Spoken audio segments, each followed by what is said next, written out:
Em uma pesquisa foi descoberto que existe mais de 2.350 versículos falando de finanças e posses materiais da Bíblia Sagrada. Para você ter uma ideia do quão importante é o assunto e como Deus dá importância a esse tema dentro da Bíblia Sagrada, você encontra nas Escrituras em torno de 300 versículos falando de amor, 500 textos falando sobre anjos, 700 falando sobre fé. E como eu disse, mais de 2.350 falando de finanças, de dinheiro. Mas não é o quanto a Bíblia fala de finanças que me impressiona, mas como que esse conhecimento pode mudar a tua vida. Eu sou Márcio.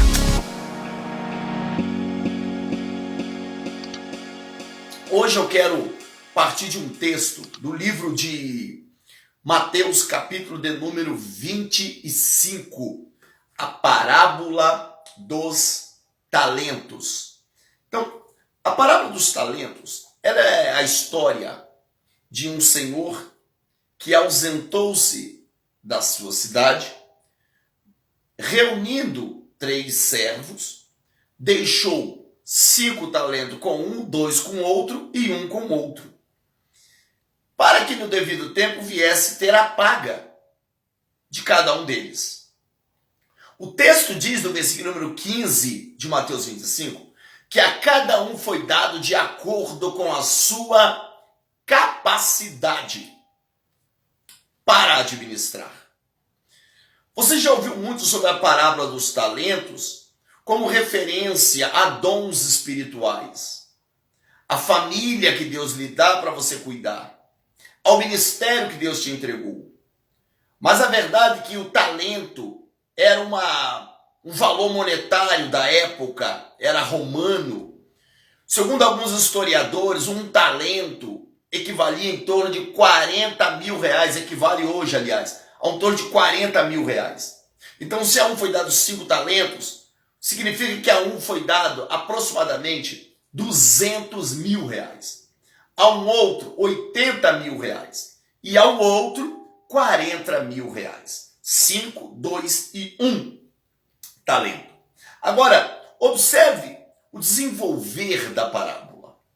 Diz-nos as Escrituras que depois de um tempo, o senhor daqueles servos veio até eles novamente e quis o resultado. Afinal, ele colocou o capital inicial, aquele capital de giro, ele colocou na mão desses empreendedores para que eles multiplicassem, para que eles fizessem crescer.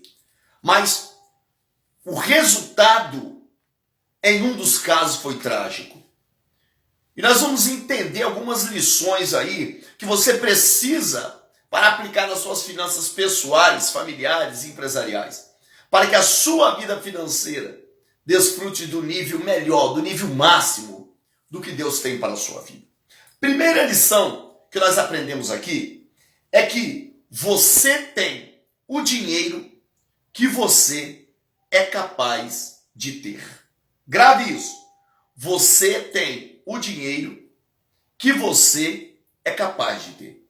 O texto diz assim: a um foi dado 5, a um foi dado 2 e a outro foi dado 1, e de acordo com as suas possibilidades administrativas, de acordo com a sua capacidade.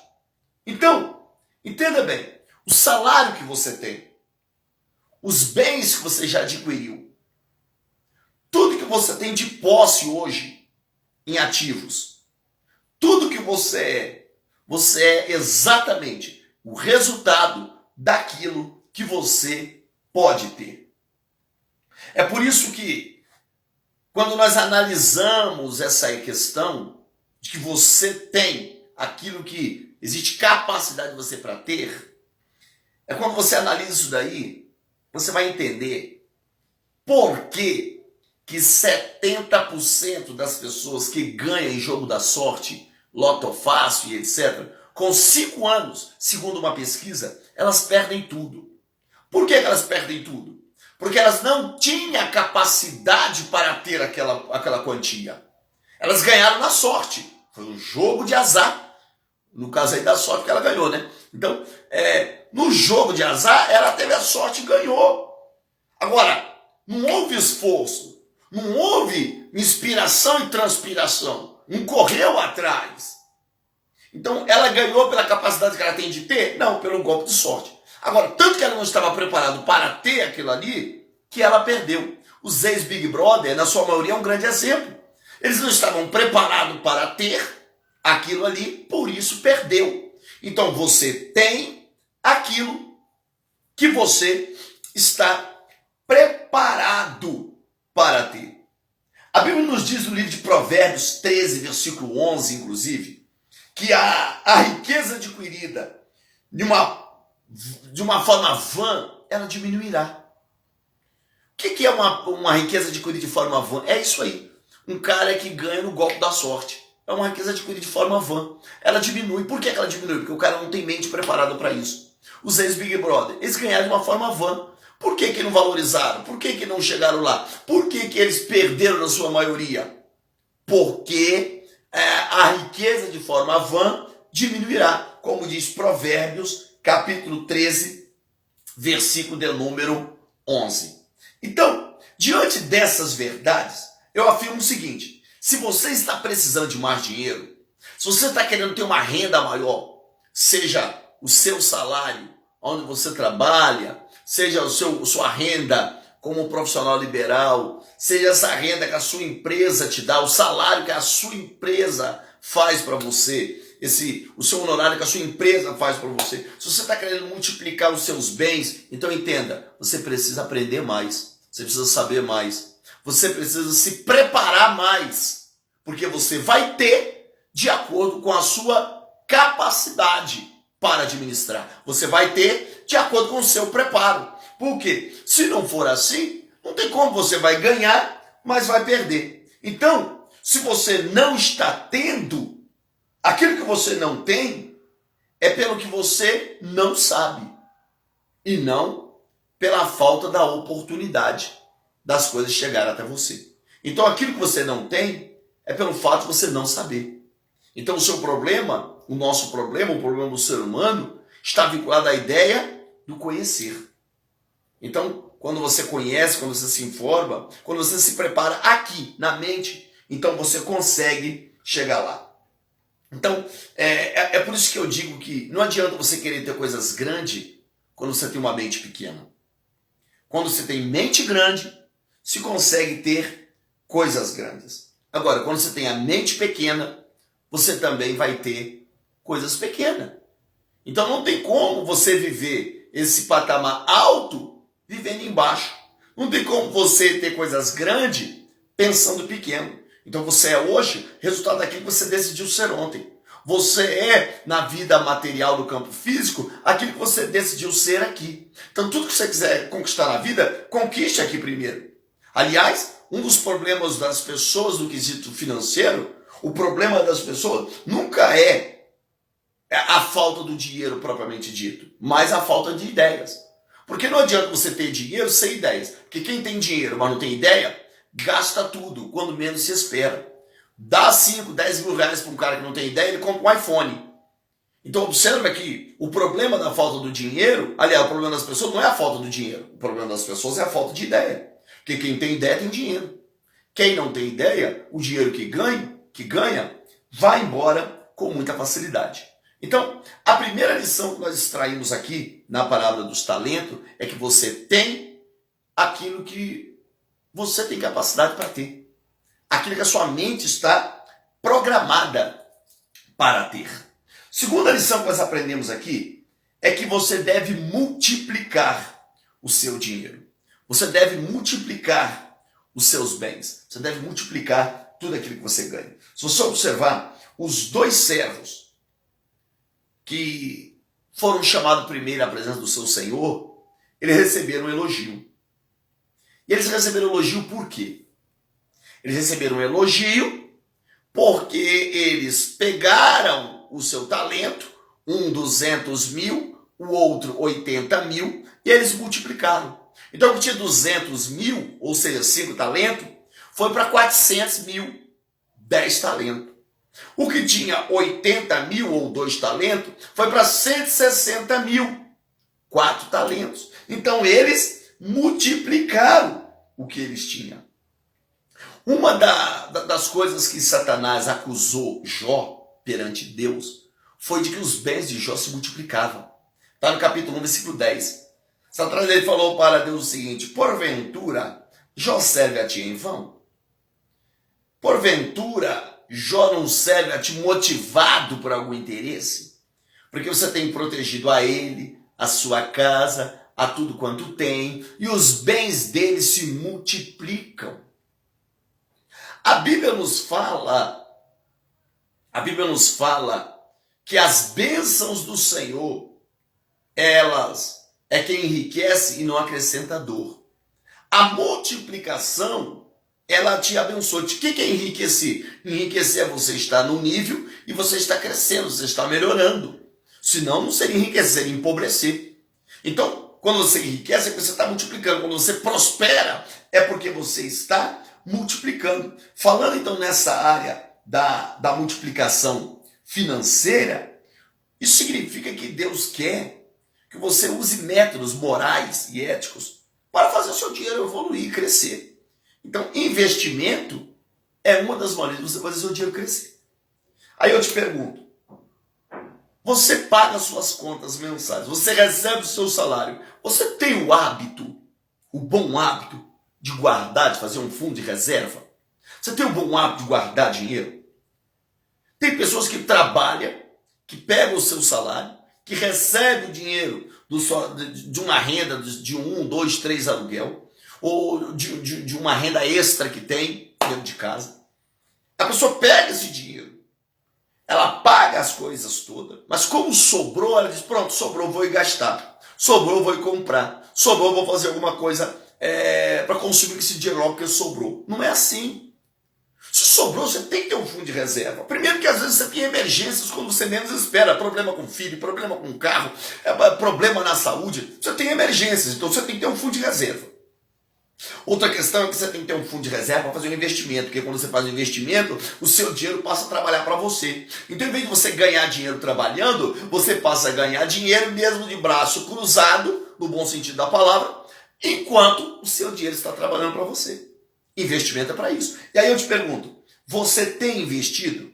Você tem guardado um fundo de reserva para investir? Em LCIs, LCAs, Tesouro Direto, CDBs? Você tem algum fundo de investimento? Você investe em ações? Você conhece sobre este assunto? Escuta o que eu vou te falar. Tem pessoas que dizem assim, pastor Márcio, mas eu não entendo desse assunto de investimento. Como que eu vou fazer? Meu irmão, com a tecnologia como está, com a ciência evoluída como está, ferramentas à torta direita disponibilizadas na internet. Você vai no Google e dá um clique sobre como investir em ações, como investir em tesouro direto, como investir em LCI, LCAs e etc. Como investir em consórcio. Consórcio é um lugar bom para você fazer investimento, porque você uma das menores taxas do mercado, né? É do consórcio, tem lugar aí que chega a estar 1,2. Eu conheço um consórcio que é 1,2 o investimento. Então, você faz uma carta de crédito aí, você 250, 500 mil, de 1 milhão, no de 500 mil, e pagando em torno de 500 por 600 reais por mês. Quando for sorteado, você vai lá e compra o seu imóvel, continua pagando um consórcio com uma taxa baixa. Consórcio é um investimento. Se sorteado, você pode pegar sua carta de crédito e vender. Às vezes você pagou 10 mil dela, uma carta de 500 mil, você pagou 10 mil dela e foi sorteado. Uma carta de 500 mil sorteado, você vende ela brincando por 160 mil. 180 mil. E a pessoa assume toda a dívida e você pega esse dinheiro e vai investir em outra coisa, de outra maneira. Então, eu não entendo de investimento, é só pesquisar. Aliás, no nosso canal tem um vídeo aí, dá uma olhadinha lá, onde nós falamos sobre isso, como investir em ações. Vai lá no link, lá na descrição, tem uma opção legal lá para você clicar e fazer um curso sobre investimento. Você vai gostar e sua vida financeira ela vai mudar. Então, assim, tem pessoas que ela não faz um fundo de reserva, ela não deixa sobrar um dinheiro, ela não pega o dinheiro que sobra, ela não investe para trabalhar, para que o dinheiro dela se multiplique, para que os bens dela se multipliquem. Deus quer que os seus bens se multipliquem. Então, assim, a maioria das pessoas, os bens dela não se multiplicam E não é porque Deus não quer abençoar. É porque elas não investem nessa área. Porque, infelizmente, a maioria das pessoas não possui o hábito, ou o bom hábito, né, de multiplicar o seu dinheiro por meio de investimentos. 75% do cidadão brasileiro, isso é comprovado em pesquisa, 75% do cidadão brasileiro, ele não investe o seu dinheiro em nada. Eu digo um dinheiro que sobra, ele pegar e fazer um investimento nessas áreas que eu falei. 75% dos brasileiros não investem o seu dinheiro em nada. Então, uma outra lição que nós estamos encontrando aqui na palavra dos talentos é esse. Deus quer que você multiplique o que ele tem colocado nas suas mãos. Então, a um foi dado 5 talentos, a um foi dado 2, a um foi dado 1. O que tinha 5 multiplicou, o que tinha 2 multiplicou, mas o que tinha 1 enterrou. E aí nós vamos para a terceira lição da parábola dos talentos. Não deixe o medo e a preguiça falarem mais alto na sua vida. E a verdade é que o servo que recebeu aqui um talento, ele amedrontado, ele foi lá e escondeu o talento. Escondeu 40 mil reais.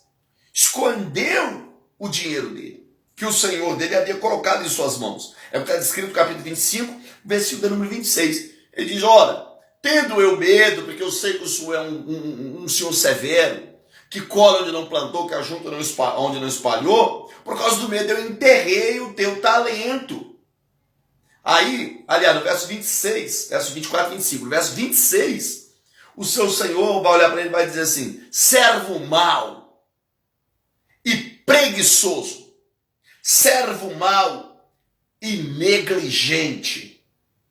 Tu sabes que eu colho onde não plantei, ajunto onde não espalhei. Deveria ter pegado o meu dinheiro e entregado aos banqueiros, e quando eu voltasse, o acharia com juros. Então, não deixe o medo e a preguiça te dominar, porque senão você vai ouvir isso do seu Senhor, de Deus. Servo mau, negligente, mau administrador. Então, assim, isso aqui nos leva a refletir. Eu parei para pensar nisso aqui. O servo que escondeu o talento, aparentemente, ele não deu prejuízo para o seu Senhor. Aparentemente. Porque ele pega o talento, ele não multiplica, mas também não perde. Aparentemente, ele devolve o mesmo valor. Então, eu parei para refletir sobre isso. Por que a parábola dos talentos não diz lá simplesmente sobre o servo que administrou mal, não deu prejuízos, mas devolveu o dinheiro para o seu Senhor e encerra o assunto aí? Por que ele é tratado dessa maneira na parábola? Um servo negligente, um servo preguiçoso, um servo mau. Então, isso aqui nos leva a pensar que a frustração do seu Senhor, no caso aqui, foi por causa dessa mistura do medo e da preguiça do servo. O medo que fez com que gerasse uma adversidade. O medo gerou uma adversidade na vida dele. O medo gerou uma adversidade na vida dele. E a preguiça impediu ele de transpor essa adversidade. Então, o medo gera a adversidade e a preguiça impede nós de transpor ela. Escute aqui, dificuldade nós vamos ter na vida financeira, familiar, sentimental, profissional. Aliás, dificuldade, luta, provas. Isso faz parte do viver diário da vida humana. Isso é privilégio dos vivos. Porque mortos não tem dificuldade. Então dificuldade é privilégio dos vivos. Tem gente que vive se lamentando, vive murmurando pelas dificuldades. Não murmure, não lamente. Dificuldade é a oportunidade de você despertar o potencial que existe em você. É a chance de você se reinventar, de você ter ideia, de você crescer, de evoluir. Só se tem vitória quem vai à guerra. Só se pendura, se levanta uma medalha de ouro quem disputa, quem corre. Não tem como você subir no pódio sem lutar. Então entenda que o medo e a preguiça impedem as pessoas de avançarem. O medo impediu esse cara de fazer o que ele tinha nas mãos se multiplicar. O medo gerou uma adversidade. O medo gerou um caos. O medo gerou um problema. E a preguiça impediu ele de transpor a esse caos, a esse problema. Ora, o medo é inerente da vida humana, do ser humano. Isso está no bojo do seu ântalo. Todo mundo tem medo. Agora, o que você não pode é ser dominado por ele. O medo é natural na vida de todo mundo. Agora, o que você não pode é deixar que o medo te pare e impeça você de avançar. Aliás, toda vez que você estiver diante de um grande desafio, o medo vai vir.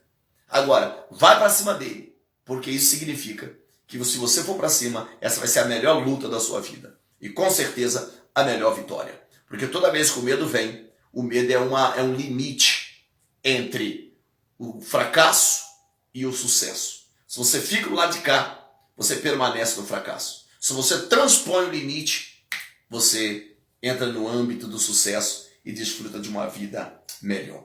Então, em relação ao medo, a verdade é isso aqui. O medo que as pessoas têm, impede as pessoas de evoluir, de crescer. Então, o medo de perder tira a vontade das pessoas de ganhar. Tem pessoas que não ganham por causa do medo. Então tem pessoas que não empreendem, não começam um negócio por causa do medo, não começam um namoro por causa do medo, não noiva por causa do medo, não parte para um casamento por causa do medo. Tem pessoas que por causa do medo não partem para uma vida ministerial mais ativa, mais funcional. Por causa do medo não tomam uma atitude de fidelidade nos seus dízimos, nas suas ofertas. Tem pessoas que por causa do medo ela trava. Ela não se inscreve numa faculdade, não se inscreve em um concurso público. Por quê? Porque o medo trava ela. Então, o medo, ele impede a pessoa de avançar. Então, o medo de perder tira a vontade de ganhar de muitas pessoas. Quarta lição que nós aprendemos aqui. Não se compare com os outros. A Bíblia diz que a um foi dado 5 talentos, a um foi dado 2, a um foi dado 1. E o talento é dado de acordo com a capacidade que cada um teve. Então, assim, às vezes nós olhamos para as pessoas nessa vida e dizemos assim, poxa, não, eu não quero olhar, né? Não olho. Mas às vezes tem pessoas que olham para pessoas nessa vida e dizem assim, poxa, fulano, ele é bom em exatas, ciclano nas ciências humanas, fulano é bom com oratória, ele sabe falar. Poxa, o ciclano nasceu com um talento, parece que isso veio de infância, e eu estou aqui. É tipo, esse ato de se comparar, isso lesa a pessoa. Isso prejudica a pessoa. Aliás, o ato da comparação é um dos comportamentos do depressivo. Na sua maioria, os depressivos, eles gostam de se comparar. Aliás, o que leva a depressão a cada vez a um estágio pior é isso. A pessoa compara a beleza de um, compara a estética do outro, mais magrinho do que eu, comparam o nível intelectual da outra, compara o relacionamento que a outra pessoa vive, e aí por causa disso, ela vai só se depreciando, porque ela não consegue superar aquilo ali, e aí ela se coloca cada vez mais para baixo. Então você não deve se comparar a ninguém. O fato de você não ter recebido os mesmos talentos, as mesmas coisas que alguém recebeu, não significa que você não tenha recebido algo valoroso e de acordo com a sua capacidade. Então não é 100% verdade essa ideia de que você, por ter menos coisa do que fulano, ciclano e beltrano, não é 100% verdade que a vida não sorriu para você, de que a discriminação social, a desigualdade social levou a isso. Claro que tem um conjunto de fatores por trás, mas você não pode carregar isso aí como um cisma na sua vida, que isso separa, divide você do sucesso na sua história. E Deus não quer isso para você. Deus quer que você tenha uma vida abençoada. Eu ouso dizer que os 3 servos, que cada um recebeu a quantidade de talentos, ele não recebeu mais nem menos que o outro. Receberam a quantidade igual. Por quê? Porque embora um recebe 5, outro 2, outro 1, agora cada um recebe de acordo com a capacidade dele. Então, um tem capacidade para 5, toma 5. Um tem capacidade para 2, toma 2. Um tem capacidade para 1, toma 1. Mas na mesma altura. Eles estão na mesma altura no que tange a capacidade. Eles ganham de acordo com a capacidade. Se o que tinha 2 tivesse capacidade para trabalhar com 5, ele teria 5. Se o que tinha 1 tivesse capacidade para trabalhar com 5, ele teria 5. Então ninguém ganhou menos, cada um ganhou de acordo com a sua capacidade. Então eles ganharam igual. Existem pessoas que não entendem isso daqui e você precisa compreender essa questão. O texto bíblico, ele é taxativo. Cada um ganha de acordo com a sua capacidade. Então para de fazer comparações. Para de viver se comparando com os outros. Porque as comparações só servem para duas coisas. Primeiro, acharmos que não somos capazes ao vermos o sucesso do outro ou o fracasso do outro. A comparação serve para isso. Quando nós vemos o sucesso do outro, achamos que não somos capazes. Fulano está lá em cima, eu estou aqui embaixo. Ou, no outro caso, é que as comparações são ruins, porque às vezes você ganhou, está em cima, o outro está embaixo. Aí sobe o ego inflado, a soberba, a prepotência, porque você está lá e o cara embaixo. Então não é bom comparar nem com quem está acima de você e nem com quem está abaixo. Porque quem está acima de você, se você se compara, você se limita. Você diz, eu não vou conseguir chegar lá. Se você se compara com quem está abaixo, você se sobressai, você se torna arrogante, prepotente. A Bíblia diz que Deus resiste ao soberbo, mas dá graça aos humildes. Então a comparação, a segunda coisa que a comparação ela faz de negativo na vida da pessoa é que quando a comparação vem, nós achamos que não precisamos evoluir mais. Quando a comparação vem, às vezes nós não queremos sobressair.